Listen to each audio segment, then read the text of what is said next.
चलिए विद्यार्थियों, मैं आपको अपने चैनल पे तहे दिल से स्वागत करता हूं। आज इस वीडियो में मिलने वाला है 20 क्वेश्चन जो है जीके जीएस का, और ये बहुत ही महत्वपूर्ण है। स्पेशल ऐसे सभी एग्जामों के लिए महत्वपूर्ण है, लेकिन हम ये वीडियो जो दे रहे हैं पारा मेडिकल विद्यार्थियों के लिए जो फाइनल टेस्ट हुआ था उसके क्वेश्चन का रिवीजन करवा रहे हैं। तो ध्यान से समझिएगा, डिस्कशन करवाने वाले हैं। और 20 क्वेश्चन जो है आपका ये सामान्य ज्ञान का मिलने के बाद जो है लास्ट में आपको 15 क्वेश्चन हिंदी का भी मिलेगा। तो लास्ट तक बने रहिएगा। थोड़ा सा लंबा वीडियो जरूर होगा क्योंकि सभी ऑप्शन का जो है हम आपको डिस्कशन करने वाले हैं, तो इसलिए थोड़ा सा लंबा होगा, जरूर लास्ट तक बने रहिएगा। चलिए स्टार्ट करते हैं। पहला प्रश्न जो है आपका, भारत की प्रथम महिला प्रधानमंत्री कौन थी? तो इसका आंसर होगा इंदिरा गांधी। अब देखिए ऑप्शन में और भी दिया हुआ है।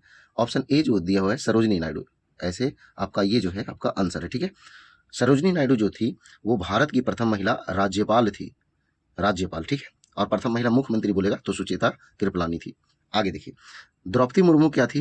तो ये जो है भारत की प्रथम महिला आदिवासी महिला राष्ट्रपति। ठीक है, और भारत की प्रथम महिला राष्ट्रपति तो प्रतिभा देवी सिंह पाटिल पूरा नाम है। अगला, कांग्रेस की प्रथम महिला अध्यक्ष कौन थी? तो कांग्रेस की प्रथम महिला अध्यक्ष जो थी एनी बेसेंट थी। ये भारतीय महिला नहीं थी। यहाँ पे अगर ऑप्शन ए देखिए सरोजिनी नायडू, तो ये कांग्रेस की प्रथम भारतीय महिला थी सरोजिनी नायडू। लेकिन पूरे कांग्रेस में पहली बार महिला जो थी, जो अध्यक्ष बनी थी, वो थी एनी बेसेंट। ठीक है, इंदिरा गांधी भारत की प्रथम महिला प्रधानमंत्री। मदर टेरेसा ये वैसी महिला थी जिनको पहली बार कहते हैं कि प्रथम भारतीय जो थे वो जिनको नोबेल पुरस्कार मिला था। ठीक है, हाँ आगे ये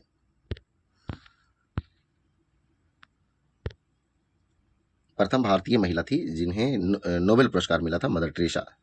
आगे, भारत के प्रथम राष्ट्रपति कौन थे? तो डॉक्टर राजेंद्र प्रसाद थे प्रथम राष्ट्रपति, जबकि जवाहरलाल नेहरू प्रथम प्रधानमंत्री थे। इंदिरा गांधी प्रथम महिला प्रधानमंत्री थी, और प्रतिभा पाटिल जो है प्रथम महिला राष्ट्रपति थे। अगला क्वेश्चन है, भारत की सबसे बड़ी झील कौन है? तो ये सबसे बड़ी झील बोला गया है, यहाँ पे थोड़ा थोड़ा सा ध्यान देने वाली बात है।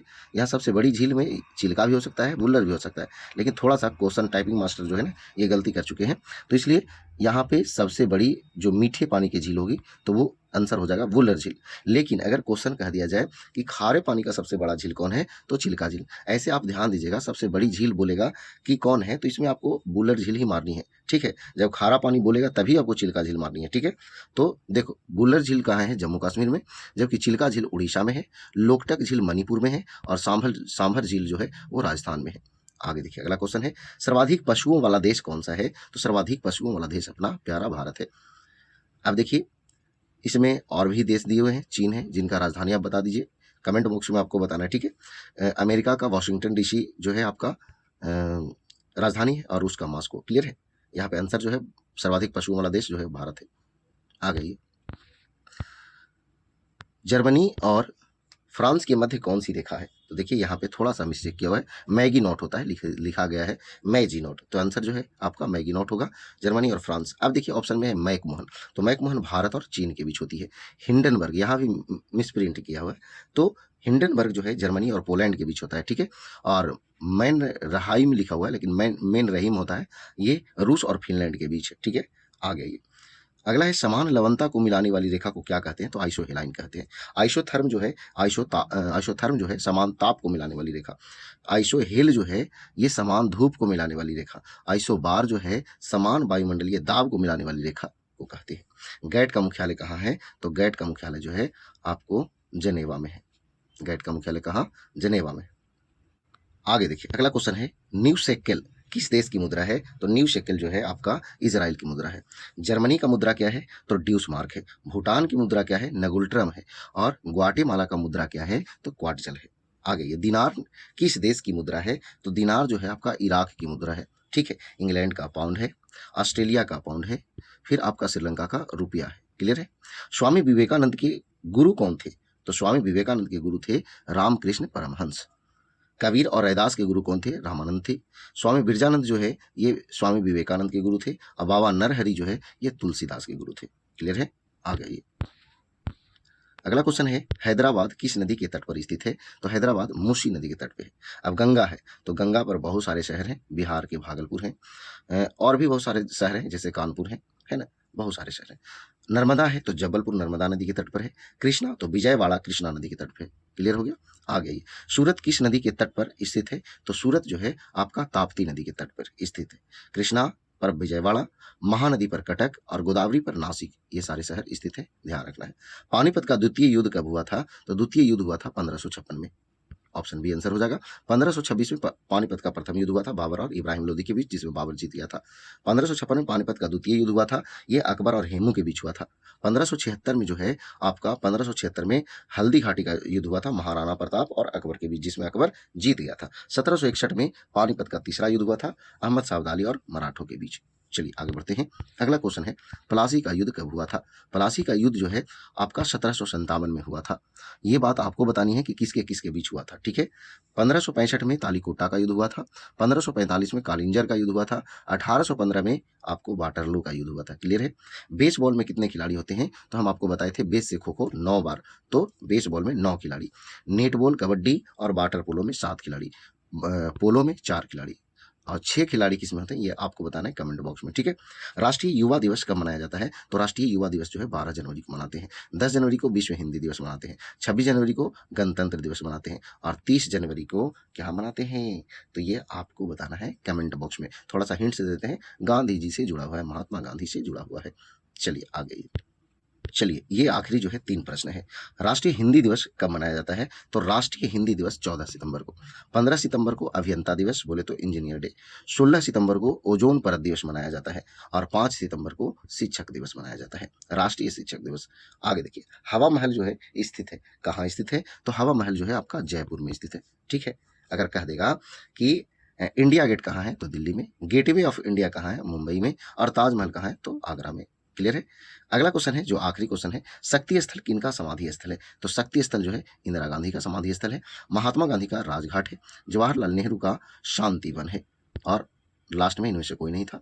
तो चलिए इस तरह से ये 20 प्रश्न जो है आपको समाप्त हुए। आगे जो है ये आपको 15 प्रश्न जो है हिंदी का है, जो आपको ध्यान से देखनी है और इसमें बहुत सारी बातें हम आपको और एक्स्ट्रा भी बताएंगे, उसको भी ध्यान रखनी है। देखिए, नदी कौन सा संज्ञा है? तो नदी जो है आपका जातिवाचक संज्ञा। कैसे? तो नदी से पूरे नदी का बोध हो रहा है, जैसे गंगा नदी, ब्रह्मपुत्र नदी, नर्मदा नदी, ताप्ती नदी, पूरे जाति का बोध हो रहा है, इसलिए आपका जातिवाचक। लेकिन सिर्फ गंगा नदी कहता तो हो जाता क्या? व्यक्तिवाचक। बात समझ गए?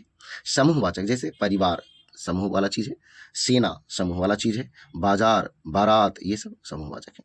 भाववाचक, यहाँ भाव प्रकट होनी चाहिए, जैसे बुढ़ापा है ना, जवानी है ना, अच्छाई बुराई, ठंडा गर्म, ये सब भाव प्रकट करता है, तो भाववाचक होंगे। राजकुमार में कौन सा समास है? राजकुमार में राजा के कुमार हैं, तो ये तत्पुरुष समास होंगे। अब देखिए, द्वंद्व समास जिनका दोनों पद प्रधान होते हैं कि नहीं होते हैं? हाँ, तो द्वंद्व समास। बाकी जो है आपको समास पढ़ाया गया होगा, उसको में आपको पता होगा, ये हल्का टॉपिक में आता है। आगे ये अगला क्वेश्चन कहा जा रहा है, हनुमान का पर्यायवाची कौन नहीं है? इसमें बहुत सारे लोग हनुमान का पर्यायवाची देखते हैं और पहला ऑप्शन मार देते हैं, गलती हो जाता है, ठीक है। लेकिन यहाँ कह रहा है कौन नहीं है, तो आंसर हो जाएगा भारती। भारती जो है माता सरस्वती का पर्यायवाची शब्द है। आगे देखिए, अगला क्वेश्चन, हिंदी व्याकरण में स्वर वर्णों की कुल संख्या कितनी होती है? तो ये जो है 11 होती है। स्पर्श व्यंजन की संख्या ऐसे कुल स्वर वर्ण 11 होते हैं और व्यंजन वर्ण जो होते हैं वो 33 होते हैं। तो व्यंजन वर्ण जो है 3 प्रकार के होते हैं। पहला स्पर्श व्यंजन जिसकी संख्या 25 होती है, दूसरा अंतस्थ व्यंजन और तीसरा उष्म व्यंजन। तो अंतस्थ व्यंजन और उष्म व्यंजन दोनों 4-4 होते हैं। क्लियर हो गया? हाँ, आ गई। संस्कार शब्द में कौन सा उपसर्ग है? तो यहाँ पे ऑप्शन ए हो सकता था, लेकिन आधा म होनी चाहिए थी, सम, तो यहाँ पे आपका इनमें से कोई नहीं हो जाएगा। बात समझ गए? स लिखा हुआ शुरू में, आधा म रहता तो आंसर ऑप्शन ए हो जाता, लेकिन यहाँ पे पूरा म दिया हुआ इसलिए नहीं होगा। आगे, उद्देश्य के विषय में जो कुछ कहा जाए उसे क्या कहते हैं? तो विधेय कहते हैं, विधेय। आगे ये गड़े मुर्दे उखाड़ना मुहावरे का सही अर्थ क्या होता है? तो दबी हुई बात फिर से उभाड़ना या उखाड़ना। सादी शब्द उदाहरण है, तो इसमें से देखिए सभी जो ऑप्शन हैं वो गलत हैं। बात समझ गए? सभी ऑप्शन गलत हैं, ये टाइपिंग मास्टर की कारनामे हैं। तो इसका आंसर हम आपको बताते हैं। सादी शब्द जो है ये अरबी भाषा से निकल करके फारसी भाषा में, ऐसे मूल रूप से ये फारसी भाषा का शब्द है, ठीक है, ये बात ध्यान रखना है। आगे ये अनुशासन शब्द का विशेषण है, तो अनुशासन शब्द का विशेषण है अनुशासित। ऑप्शन बी आंसर हो जाएंगे। निम्न में कौन सा वाक्य शुद्ध है? तो यहाँ पे ऑप्शन बी आंसर हो जाएगा, नदी बह रही है। बात समझ गए? अब देखिए आगे, सरोज शब्द का संधि विच्छेद, तो यहाँ जो है सरह जोड़ ज, ठीक है। आगे देखिए, एक नयन रघुपति छवि देखे, पलक निहहु परिहरी में से, पंक्ति में किस रस का उदाहरण है? तो श्रृंगार रस। आगे ये छाती फूलना मुहावरे का अर्थ क्या होता है? तो गर्व करना, ऑप्शन बी आंसर हो जाएगा। अलंकार का वह प्रकार जहां प्रसिद्ध उपमान को उपमेय बना दिया जाता है क्या कहलाता है? तो प्रतीप, प्रतीप अलंकार कहलाता है। संलाप का संधि विच्छेद क्या होगा? तो इसका आंसर हो जाएगा समजोड़ लाप। क्लियर है? तो जो है आपका सी आंसर हो जाएगा। तो इस तरह से विद्यार्थियों 15 क्वेश्चन हिंदी का और 20 क्वेश्चन जो है सामान्य ज्ञान का, ये समाप्त होते हैं। अगर ये वीडियो आपको अच्छा लगा तो आप हमारे चैनल से जुड़ सकते हैं, ओनली एग्जाम ट्रिक चैनल से, ठीक है। तो जाइए एग्जाम दीजिए, बेस्ट ऑफ लक हमारे तरफ से, आप सभी को शुभकामनाएं। हम सभी शिक्षकों का आप सभी पर आशीर्वाद बना रहेगा और आप जो है अच्छा से अच्छा एग्जाम में करके आइए। तो आज भर इतना ही। जय हिंद, जय भारत, वंदे मातरम।